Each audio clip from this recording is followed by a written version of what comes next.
Hey everybody, CK Master here. Thought I'd do a quick video today showing off some of the talents on Wuchang Fallen Feathers. I think there's, a lot of people that are maybe confused about the talent tree, especially if you look at it, it can be big and intimidating and it doesn't show all of it at first.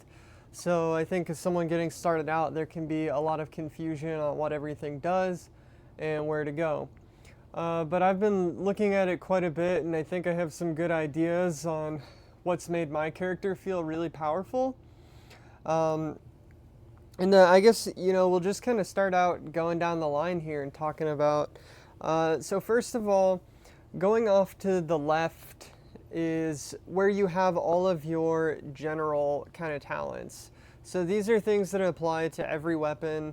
There's going to be nodes that grant you things like flask upgrades or increased flask potency, as well as nodes that give you new abilities or enhance abilities, things like that.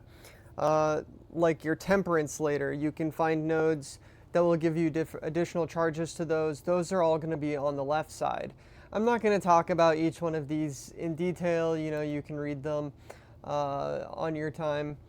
But I'm just kind of mentioning that those are over here, and especially so you can see mana capacity, flask, as well as mana potency. Now, maybe one thing to note that some people might not try or might not be obvious right away, you can put 3 points into each of these. So you don't need to go reach further. Like if you don't want to go further in this tree and you just want to start out to go here to get your capacity and potency upgrades, you can do that. Now, if you want to go just a little bit further, you can kind of go straight down the line, and you're going to come into some things for your temper, the thing that puts the fire or whatever on your weapon. Basically, here's all your different types of temper elements. So like there are some bosses that are weak to lightning, some that are weak to corruption, and so on. So maybe you want to go pick one of those up, or any of these other things. These are different bone needles, again, different tempers that can go there down here as well. And then if you go even one further over, this is where you can get additional charges for your temperance, or unlock additional points in your temperance. I don't think there's really a need to rush this because my temperance, I'm maybe a little over halfway through the game and haven't found more things besides just the element. Like I have strength, I have a little bit of extra magic when I use it, but it's not, I'm not maxing it out yet. One further, there's temperance +3. I don't even know if that's necessary for most boss fights. Most you can do with just 2. So that's kind of some of the obvious stuff. Now let's talk a little bit about the trees where you get things for your weapon. So of course there's going to be special nodes again that you want to look at for each of your thing, and probably most of these, especially the passive ones, you want to pick up. They're almost always useful for any weapon. And another thing that's going to be similar that some people won't realize is there's going to be nodes that you can stack up again, like the blade enhancing nodes. Now these ones, the things that'll say like strong blade, or yeah, I think they just all say strong blade. Those can also be stacked as well. So I can do 3 in 1 node again, so I don't have to go way off in some direction that I don't want to in order to get random things. Now, one thing that I think a lot of people are probably missing, and is maybe the biggest kind of really big thing for builds, is these nodes that give +5. So you can see there's a big one here. It's a +5 vitality node. And by the way, this node next to it also can be stacked up. Ooh, geez. If I reset it resets all of them. Okay, I can't take just one node out of it. Okay, but that's a +5 vitality, so +5 health, as well as +5 endurance right there. Now in the longsword tree, you can go a little further and get the agility as well as strength. Now what's so interesting about this is you can see that like I'm a longsword user, but I haven't maxed everything out. That's because I'm using guard counter. That's my discipline, like it's pretty much the only one I'm gonna use. And then there's a couple over here, like I don't care about these that much.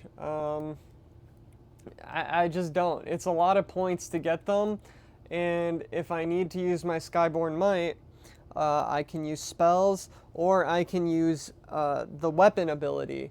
The ability on my weapon I was actually testing was doing more damage than any of the sword abilities.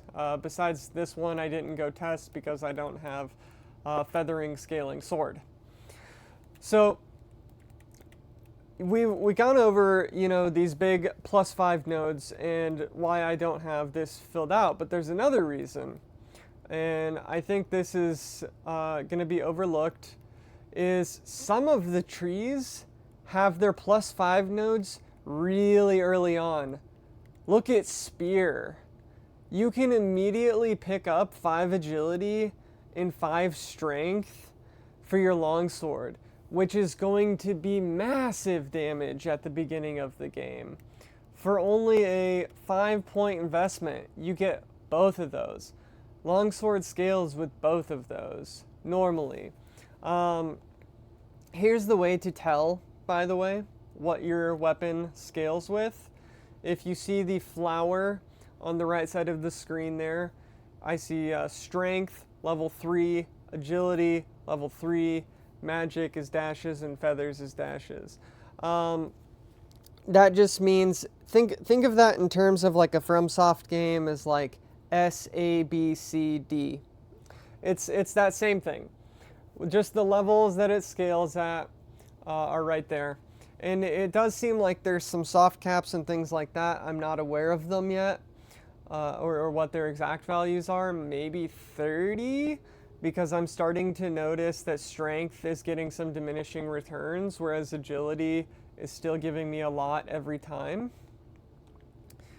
So that's kind of how you can tell what your weapon scales with, and each weapon type is going to have normal things that they scale with, dual blades with more with agility, one-handed swords more with magic, you know, just kind of that standard thing. Now, Spear has +5 strength and agility really early, like we saw there. And then the other one that's really interesting is Axe. Axe also has +5 vitality and +5 endurance. So, I mean, you can get a lot of health and a lot of stamina for, again, a 1, 2, 3, 4, 5 points investment, right? It's very huge. If you go pick up both of those early, it's going to make your build a lot stronger. That's what I would recommend. You know, get what you need to in, say you're going longsword or whatever your main is going to be, but for longsword I wanted my sword counter, of course.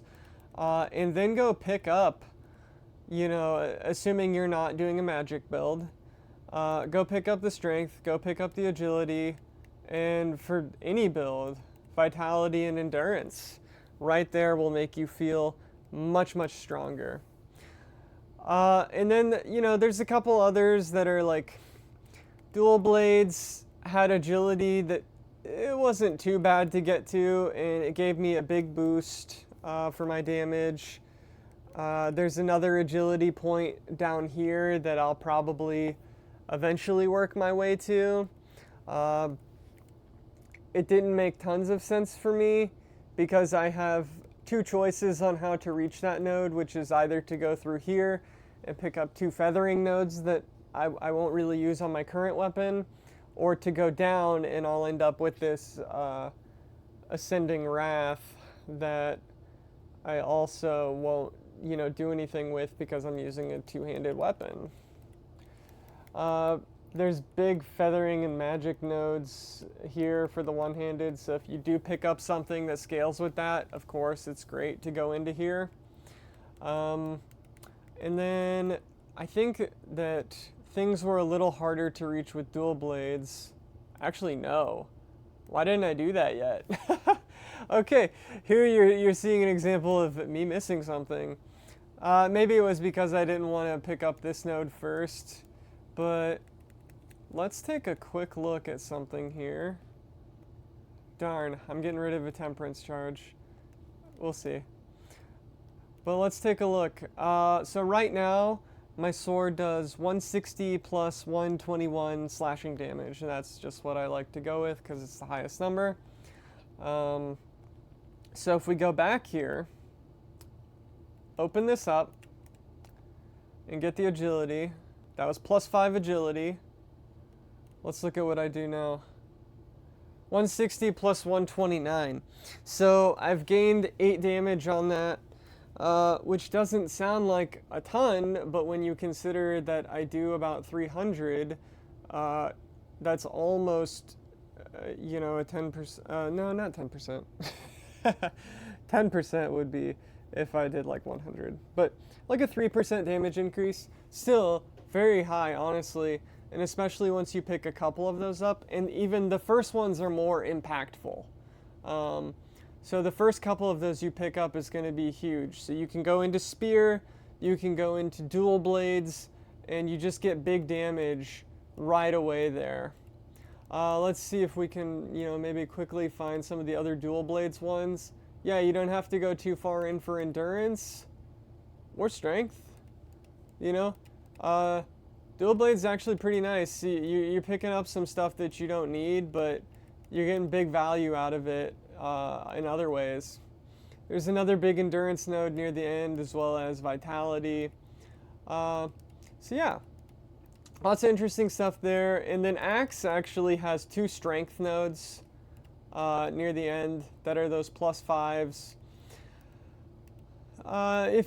Basically if you want more strength, it's just as you get higher in levels, you're going to be looking for where to put those points. And I think there's a lot of places you can go. Like I said, you don't have to go all the way to the left until you start to get more things for your temperance. Then it gains a lot more value. But early game, pick up these really close nodes and you'll get much stronger, much quicker. All right. Well, I hope this was helpful, and I hope you have a good time playing Wuchang. Please subscribe if you enjoyed this video. I'd love to make more for you. And thank you. Have a good day, good night, good morning, whenever you are watching this.